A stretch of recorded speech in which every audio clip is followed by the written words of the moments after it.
Bapak, Ibu, Saudara yang cerdas, yang dikasihi Tuhan. Salam, salam sehat untuk kita semua. Apa kabar? Sehat toh? Wah, luar biasa, mantap. Kita akan membaca Alkitab, namun sebelumnya marilah kita berdoa. Ya Tuhan, kami mengucap syukur dan terima kasih atas kesempatan yang Tuhan berikan kepada kami akan membaca Alkitab. Tolong berilah kami pengertian, agar kami bisa memahami apa yang Tuhan kehendaki, dan kami bisa melakukan juga bisa memberitakan. Dalam nama-Mu kami mohon, Tuhan Yesus, amin.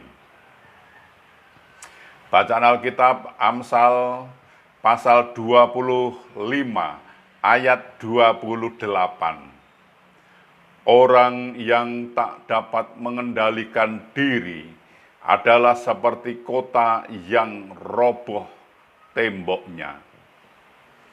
Demikian pembacaan Alkitab, terpujilah Kristus. Haleluya. Bapak, Ibu, Saudara, penguasaan diri adalah kemampuan ilahi yang diberikan Tuhan kepada orang percaya. Merupakan ketetapan hati serta pikiran untuk menahan dan mengendalikan dirinya agar ia bereaksi, berbicara, berpikir, dan bertindak sesuai dengan firman Tuhan. Penguasaan diri bisa juga diartikan sebagai sikap kehidupan yang tegas, baik terhadap orang luar maupun terhadap diri sendiri, dan juga terhadap keinginan-keinginan duniawi. Ketika kita tahu sesuatu itu salah, kita harus tegas terhadap diri sendiri dan berkata tidak. Jadi, ketika kita berbicara mengenai penguasaan ini, kita berbicara mengenai dua hal, yaitu berlatih dan berjuang. Alkitab menyatakan, orang yang sabar melebihi seorang pahlawan. Orang yang menguasai dirinya melebihi orang yang merebut kota. Amsal 16 ayat 32. Sebaliknya, orang yang tidak dapat mengendalikan diri seperti kota yang roboh temboknya. Kata tembok bisa diartikan sebagai keamanan dan ketenangan. Ketika tembok tegak berdiri, tembok tersebut berfungsi untuk memberikan keamanan. Tapi jika tembok itu roboh, siapapun yang tinggal di dalam kota itu pasti tidak akan merasa aman dan tidak merasa tenang lagi. Kita harus bisa menguasai diri dalam hal satu, hal emosi.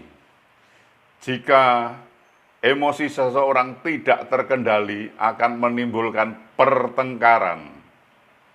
Dua, tentang ucapan.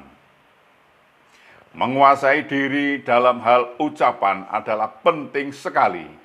Hendaknya ucapan atau perkataan kita sesuai dengan firman Tuhan. Yang ketiga, yaitu hal hawa nafsu. Ingat, nafsu yang tidak terkendali dapat berakhir dengan perbuatan dosa. Karena itu, matikanlah dalam dirimu segala sesuatu yang duniawi. Kolose 3 ayat 5. Tuhan menolong dan memberkati kita. Amin. Mari kita berdoa. Ya Tuhan, kami mengucap syukur dan terima kasih atas kesempatan yang Tuhan berikan kepada kami untuk kami belajar firman Tuhan. Firman-Mu mengajarkan kepada kami agar kami bisa menguasai diri atau mengendalikan diri tentang hawa nafsu, tentang perkataan, tentang sikap perbuatan. Ya Bapa, karena semua itu bisa menimbulkan pertengkaran dan bisa menjerumuskan ke dalam dosa. Dan juga bisa menghilangkan damai sukacita. Apabila kami tidak bisa menguasai diri tentang ketiga hal tersebut, Bapa. Ya Tuhan, tolonglah kami agar kami bisa mengerti apa yang Tuhan kehendaki, kami bisa melakukan, juga bisa memberitakan. Tolonglah kami ini, Bapa. Ya Tuhan, tolong juga kepada saudara-saudara kami, jemaat-Mu yang sakit, Bapa, tolonglah dia, sembuhkan dia, Bapa, dan berilah pemulihan padanya. Dan kepada saudara-saudara kami yang kesulitan masalah finansial, masalah keuangan keluarga, kami mohon pertolongan-Mu, Bapa, bukakan jalan mereka, agar mereka bisa memenuhi semua kebutuhan keluarganya dengan baik. Tuhan menolongnya.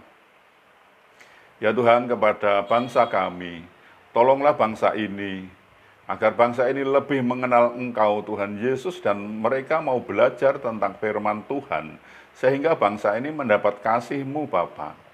Ya Tuhan, ampunilah segala dosa dan salah kami, sehingga kami layak untuk memohon pertolongan Tuhan. Dalam nama Tuhan Yesus kami berdoa. Amin.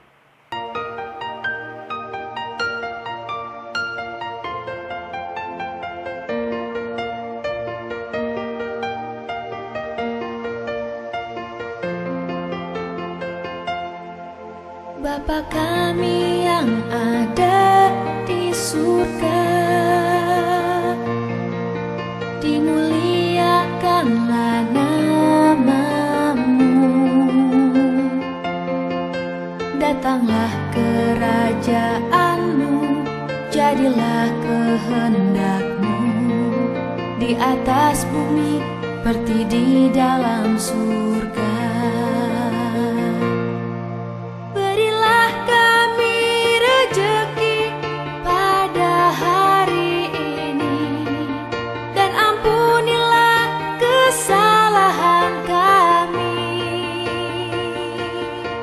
Seperti kami pun mengampuni yang bersalah pada kami, dan janganlah masukkan kami ke dalam pencobaan, tetapi bebaskanlah kami dari yang jahat.